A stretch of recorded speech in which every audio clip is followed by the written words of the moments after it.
In the last video, we have looked at the physical and chemical properties of group 7 elements or halogens and how these properties change when we go down the group. In this video, we're going to look at a special reaction that halogens can undergo. And this reaction is known as a displacement reaction. So what is a displacement reaction? In a displacement reaction, a more reactive halogen can displace a less reactive one from its halide solution. I know it doesn't sound very clear from the definition. Later, with some examples, it should become clear, hopefully. Now, before we go on to look at certain examples, it's important for us now to take a look at the halogens listed in the slide and then recall that the reactivity actually decreases as we go down the group. So meaning fluorine is the most reactive of the four and iodine is the least reactive. Now for me, there's no better way to illustrate displacement than this particular comic strip. So in this comic strip, we have a big bully. He's more powerful. He approaches a smaller guy, less powerful guy, who is sitting on the swing.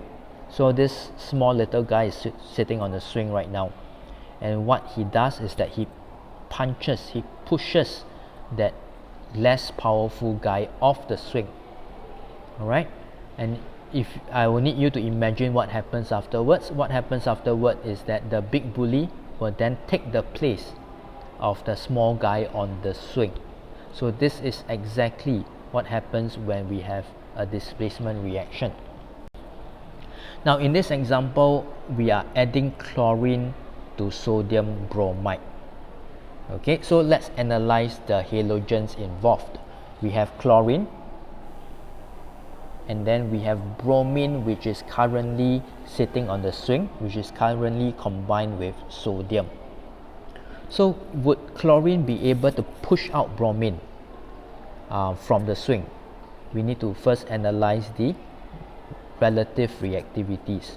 Chlorine is more reactive than bromine. So we would expect that chlorine will be able to push out bromine from the bromide. So what you will get is that you will get bromine coming out. And then what happens after that is that the more reactive halogen will take the place of the less reactive one. So what do you form?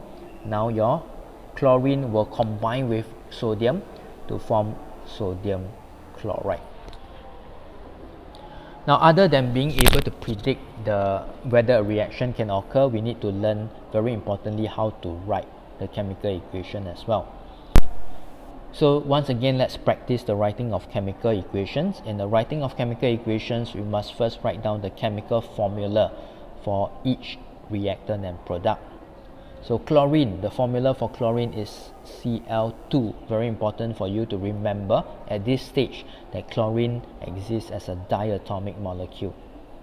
Okay, for sodium bromide is an ionic compound, so we need to know the charges on each ion. We have sodium and bromide. So when we combine the two ions together, the charges cancel out to 0. So the formula for sodium bromide is just NaBr. Bromine, once again, is a diatomic molecule, so Br2 and not Br. And sodium chloride is just simply NaCl. Okay, so there we have the equation. Now the next step is to balance them. To balance them, we need to add suitable numbers in front of each substance. Alright, so when we try to balance for chlorine and bromine, you will realize that we need to add a 2 in front of NaBr and NaCl. So that is the overall balance equation. Now the last step is of course to add in the state symbols. For chlorine, when we add chlorine to sodium bromide, we usually add it in the form of chlorine water. That means chlorine dissolved in water. So the state will be aqueous. Alright, your halides are always dissolved in water as well in solution form. Bromine Now, even though we learned that bromine is a liquid, when bromine is first displaced, when bromine is first formed in water, it will dissolve to a small extent, so it's also aqueous. Okay, so there you go, we have the balanced chemical equation with state symbols to represent the displacement reaction in example 1. Now, why are displacement reactions important is that we will actually see a color change. Okay, for that you need to remember this, that your halides are usually colorless. Okay, they don't have a color. But halogens, if you can recall, halogens have distinctive color. Alright, so when a particular halogen is being displaced, when it's being formed in solution, you will expect to see a color change. For example, sodium bromide is colorless.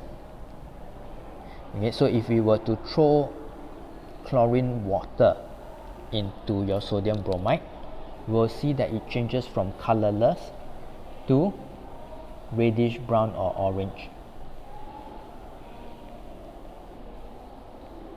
Why is that so? It's because on adding chlorine water to sodium bromide, we form bromine in the solution.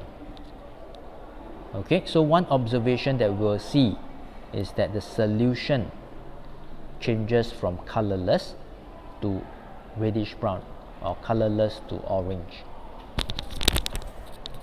Now we'll look at one more example. What happens when we add chlorine to potassium iodide? Once again, we'll start by analyzing the halogens involved. I have chlorine and I have iodine. Is chlorine more reactive than iodine? Answer is yes. So chlorine will be able to displace iodine from its compound with potassium. So you will form iodine. And then chlorine will therefore take the place of iodine in the compound with potassium. So you will form potassium chloride.